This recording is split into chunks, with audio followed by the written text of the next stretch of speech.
오늘 저는 여러분과 함께 그 행사가 다 형통하리로다, 이 제목으로 말씀을 나누고자 합니다. 어둡고 캄캄한 경제적인 위기의 터널을 지나고 있는 우리들에게는 그 행사가 다 형통하리로다라는 하나님의 말씀은 가물어 메마른 땅의 단비와 같습니다. 오늘 이 시점보다 더 형통의 복이 필요한 때는 없습니다. 그러면 어떻게 해야 어떤 사람이 이와 같이 형통할 수 있겠습니까? 하나님께서는 복은 사람을 따라오지 환경을 따라오는 것이 아니라고 말씀하고 있습니다. 우리들은 항상 복된 환경을 동경합니다. 그러나 성경은 복 있는 사람에게 복이 따른다고 가르치고 있습니다. 어떻게 하면 복 있는 사람이 될 수 있을까요? 이 일에 관하여 우리는 심신을 기울여 하나님의 가르침을 받아야만 하겠습니다. 지금처럼 우리들의 삶의 환경이 광야가 되어가는 때 우리가 복 있는 사람이 되어 복을 가져오는 사람이 되어야만 될 것입니다. 그런데 성경은 복 있는 사람이 되는 조건을 시편 1편에 분명하게 우리에게 보여주고 있습니다. 첫째로 복 있는 사람은 악인의 꾀를 쫓지 아니한다, 그렇게 말씀하고 있는 것입니다. 악인이란 어떠한 사람을 말하는 것입니까?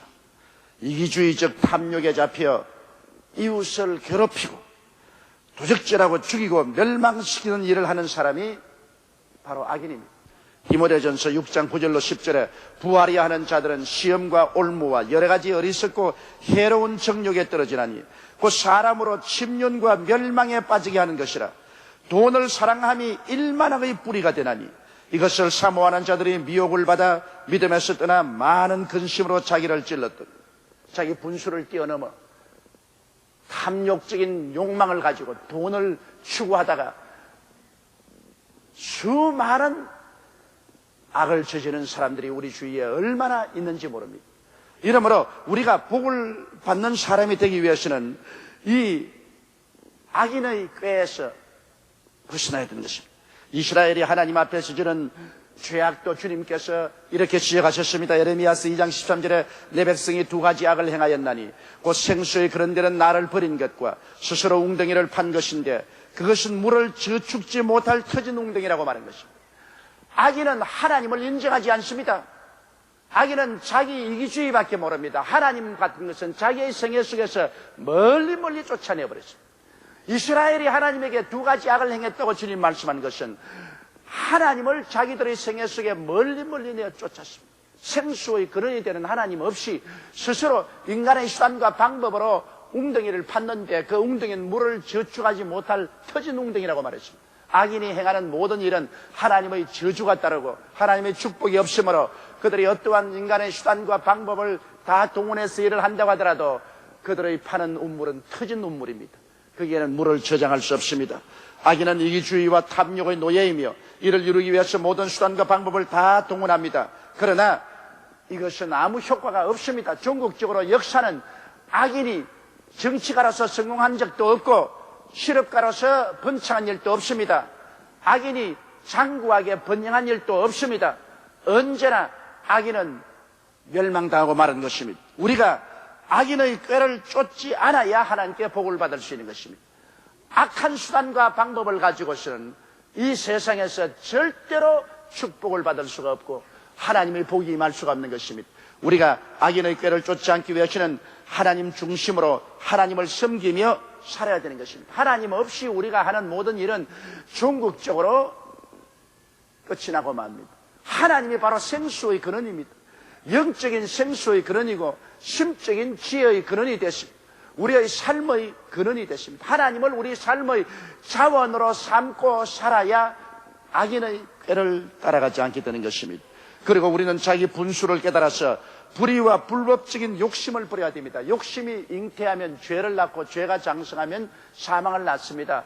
욕심을 가지게 되면 언제나 비정상적인 수단과 방법을 동원하게 되고 무리수를 하게 되는 것입니다. 하나님의 성령의 흐름을 쫓아가지 않고 무리를 행하게 되는 것입니다. 부정을 행하고 부패를 행하게 되는 것입니다. 이것이 다 결국엔 탐욕이 들어와서 그렇게 하는 것입니다. 그 탐욕이 들어와서 사람을 하여금 악을 행하게 하고 그 악이 오래 가지 않습니다. 사망의 구렁텅이로 떨어지게 되는 것입니다. 에베소서 4장 18절로 20절에 보면 악인의 삶을 이렇게 표현하고 있습니다. 저희 총명이 어두워지고 저희 가운데는 무지함과 저희 마음이 굳어짐으로 말미암아 하나님의 생명에서도 떠나 있도다. 저희가 감각 없는 자 되어 자신을 방탕에 방임하여 모든 더러운 것을 욕심으로 행하되 오직 너희는 그리스도를 이같이 배우지 아니하였느니라. 이러므로 우리는 예수 그리스도를 모시고 하나님을 중심으로 섬기며 우리의 마음속에 탐욕과 욕심을 저버리고 평상심으로 우리가 살아갈 때 악인의 꾀에서 벗어날 수가 있습니다. 우리 주위에 횡행하는 수많은 악인들, 그는 들풀처럼 일어났다가 순식간에 배임받고 파멸되는 것을 우리는 늘 바라보고 있는 것입니다. 복이 있기 위해서는 이 악인의 꾀에 떨어지지 말아야 되는 것입니다. 자기 이기주의와 탐욕의 노예가 되어 수단과 방법을 가리지 아니하고 목적 달성을 위해서 살인도 하고 방화도 하고 밀매도 하고 인신매매도 하고 온갖 일을 다하는 이러한 꾀를 벗어버려야 되는 것입니다. 그러한 것으로 우리가 결코 행복해질 수 없고 성공할 수 없습니다. 그러한 것으로 우리가 복받아 살 수는 없는 것입니다. 그러한 사람에게 하나님의 복은 따라가지 않습니다. 이러므로 악인의 꾀를 우리가 떠나야 하나님의 복이 우리에게 다가오는 것입니다. 둘째로는 죄인의 길에 서지 아니한 사람이 하나님의 복을 받고 산다고 말한 것입니다. 죄인은 법을 알고 그 법을 어길 때 죄인이 되는 것입니다. 여러분, 아예 하나님의 법을 모르는 사람은 악인이지 죄인은 아닙니다. 하나님이 살아계신 것을 알고 하나님의 법을 알고도 법을 어길 때 죄인이 되는 것입니다. 법을 모르면 죄인도 되지 않은 것입니다. 로마서 7장 7절로 9절에 그런즉 우리가 무슨 말하리요? 율법이 죄냐? 그럴 수 없느니라. 율법으로 말미암지 않고는 내가 죄를 알지 못하였으니 곧 율법이 탐내지 말라 하지 아니하였다면 내가 탐심을 알지 못하였으리라. 그러나 죄가 기회를 타서 계명으로 말미암아 내 속에서 각양 탐심을 이루었나니 이는 법이 없으면 죄가 죽은 것임이라. 전에 법을 깨닫지 못할 때는 내가 살았더니 계명이 이르며 죄는 살아나고 나는 죽었도다. 이처럼 내가 법을 알고 계명을 알 때 내가 죄 짓는 것을 알게 됩니다. 그 울이 있어야 내 얼굴에 얼마나 더러운 것이 묻은 것을 알지, 그 울이 없으면 내 얼굴에 숯이 묻은 것을 알지 못합니다. 그러므로 죄인이라는 것은 하나님의 법을 아는 사람입니다. 하나님의 계심을 알고 하나님의 법을 알면서도 그 법을 어기는 사람이 죄인입니다. 그것은 우리 크리스찬들을 지칭하는 것입니다. 우리는 하나님이 살아계신 것을 압니다. 하나님의 법을 우리가 알고 있습니다. 그럼에도 불구하고 마음은 원이로되 육신이 약하다고 하고 법을 어길 때 죄를 범하게 되는 것입니다. 그러므로 복이 있기 위해서는 이 죄인의 길에 서지 말라는 것은 죄를 짓고 거기에 그냥 안주해서 그 길로 걸어가는 이런 생활을 하지 말아야 되는 것입니다. 죄를 짓지 않은 의인은 한 사람도 없습니다. 그러나 우리 하나님께서는 죄를 지을 때 우리에게 회개하기를 원하시는 것입니다. 만일 우리가 우리 죄를 자백하면 저는 미쁘시고 이로우사 우리 죄를 사하시며 모든 불의에서 우리를 깨끗게 하실 것이라고 말한 것입니다. 죄인의 길에 서서 그냥 그 길로 가면 안 됩니다. 우리는 늘 회개하고 통회하고 자복하며 죄에서 돌이켜야만 되는 것입니다. 그러므로 예수 믿는 사람들은 끊임없이 자기의 죄 때문에 고민하고 통회하고 자복하는 사람인 것입니다. 전혀 죄를 짓지 않고 온전히 의로운 사람은 이 땅에 한 사람도 없습니다. 그렇기 때문에 회개하는 것이 우리에게 가장 중요한 것입니다.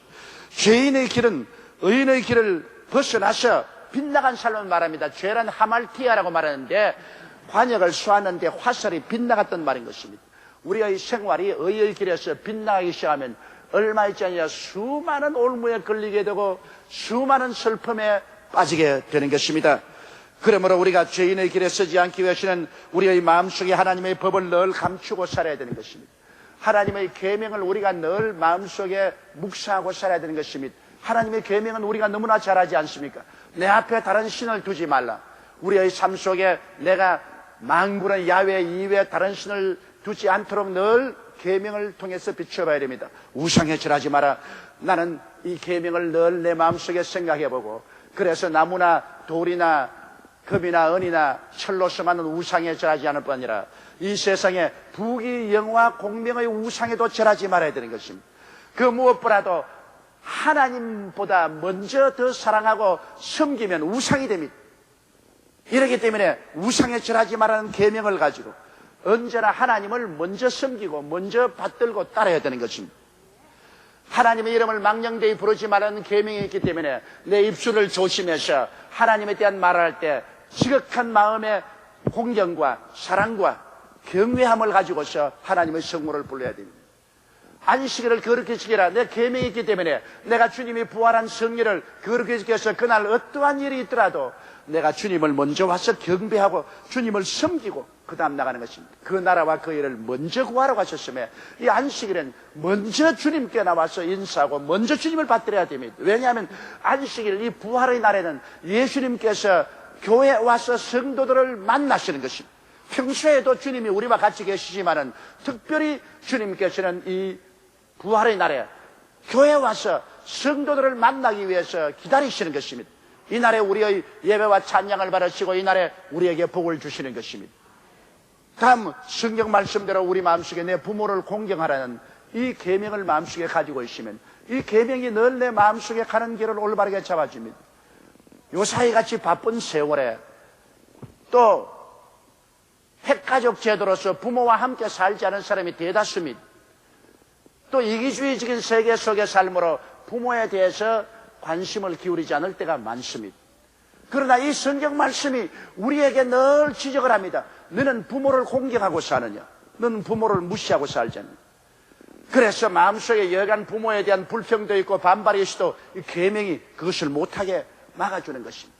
이 계명을 우리 마음속에 지키고 있을 때 우리는 회개하고 부모를 공경하게 되는 것입니다.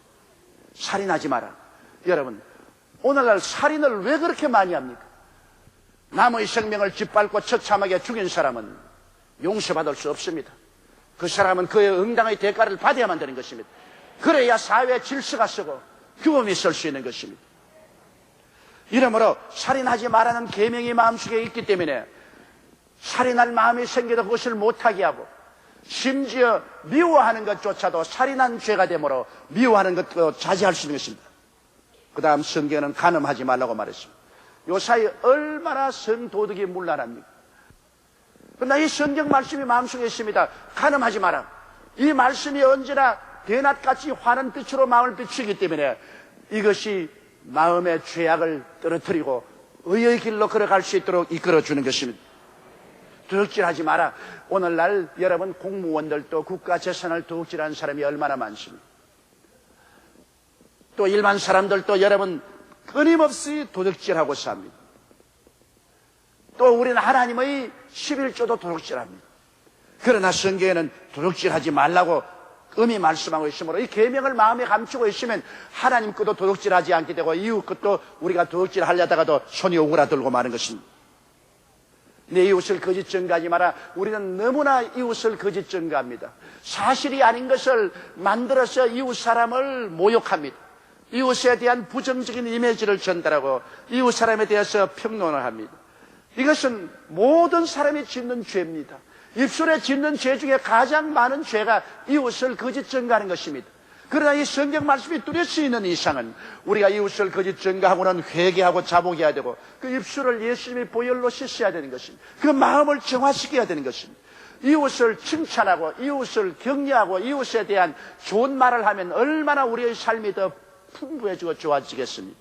이 계명을 우리가 지킬 때 그렇게 될 수 있는 것입니다. 그 다음 내 이웃을 탐하지 마라. 탐심은 우상숭배입니다.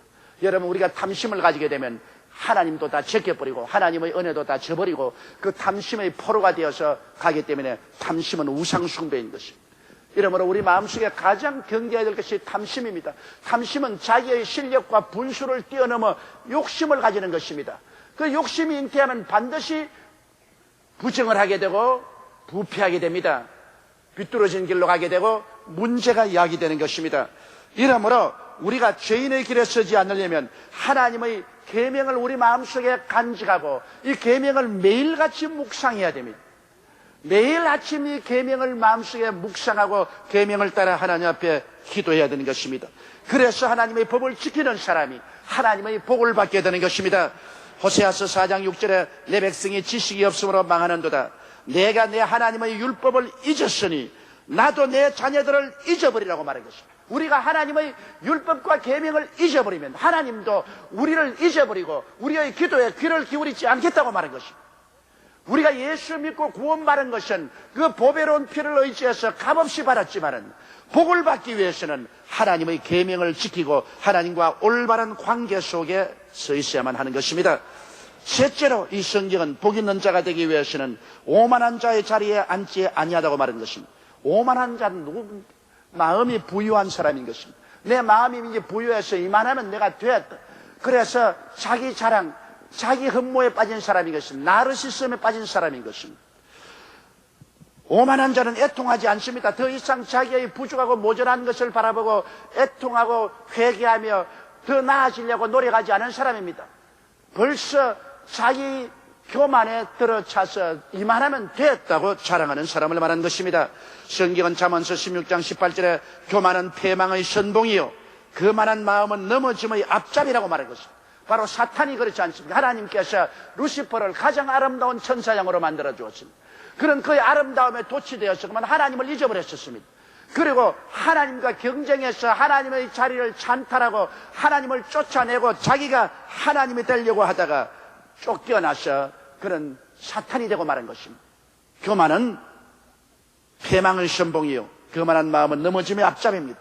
아담이 사람이면 사람이지 피조물이 왜 창조주가 되려고 합니까? 창조와 피조물 사이에는 건널 수 없는 구렁텅이가 있습니다. 그럼에도 불구하고 아담이 사탄의 꾀임을 받아서 너도 하나님처럼 될 수 있다는 그 유혹에 빠졌습니다. 그래서 하나님처럼 되려고 하나님의 금기의 열매인 선악과를 따먹고 타락해버리고 마는 것입니다. 인간 바벨탑은 인간에게 역사적으로 주는 영원한 교훈입니다. 사람들이 우리가 성을 쌓아 그 꼭대기를 하늘에 닿게 하고 우리 이름을 내고 흩어짐을 면하죠.